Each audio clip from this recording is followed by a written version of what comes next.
So, ito guys, bubuksan na natin. Hanap lang tayo ng matalim na pambukas. So, ito na. Buksan na natin.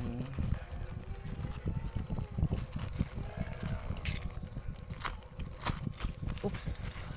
Nadulas.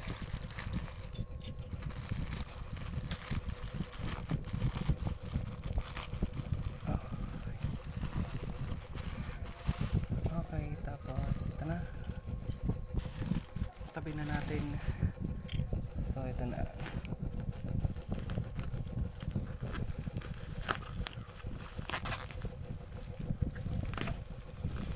Binubuksan na natin siya.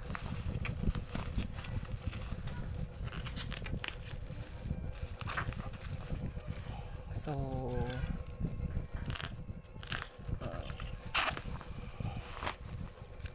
uy. Yun. Ito siya. Ito yung sinasabi ko na smart battery charging. Ito yung sinasabi ko na battery para sa sasakyan, sa motor at kahit ano pang ito pala yung na 12 voltage to ampere to 3 ampere charger, stable na battery range na 12 voltage. Ito yung niya. So nakita niyo naman na. So ito, wait lang ha. So ito na siya guys. Ito na yung in order natin na na smart battery charger. So ito yung negative, positive for out for battery. Ito yung AC 220 na saksakan. So ito yung parang niya. Yan. So try natin, tara. So ito na. Titestingin natin ito yung battery ko na para doon sa motor ni Papa, kasi ito yung unang battery na nakasalpak doon sa motor. So ito low bat to. So ito try natin kung kung meron pa. So kunin ko lang. Tanggalin muna natin. Sorry kung madilim.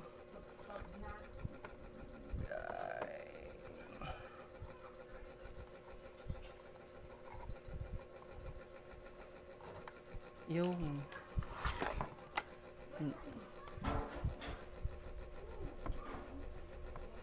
nabili ko lang pala to guys sa Shopee. Sinabi ko na nasa 100 lang to. So susubukan natin kung meron pa. Subukan lang natin. Tanggalin ko na tong kasi nung wala pa kasi to sinubukan ko talagang lobat. Yan, tanggal ko na. Sorry guys kung madilim, walang ilaw. Masyadong madilim dito sa ating monitor kasi pasensya na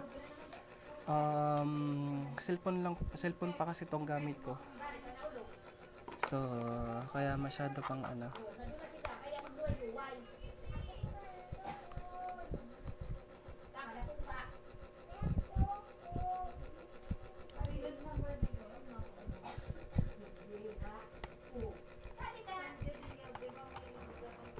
So charge muna natin.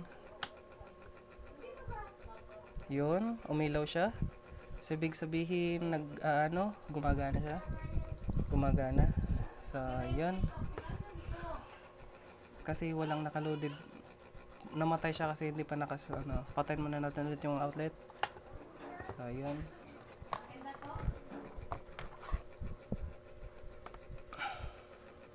Ito na, positive, negative. Ito yung ito na.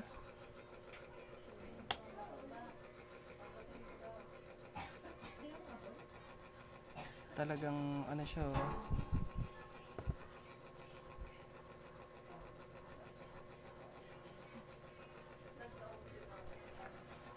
So ito yun hayaan muna natin guys. So thank you for watching na lang sa mga nanonood ngayon. So pansamantalang babay na muna kasi na-demo ko naman po siya na maayos. Yun. Puno po kasi itong battery. Kaya di na siya gumagalaw. Bye-bye!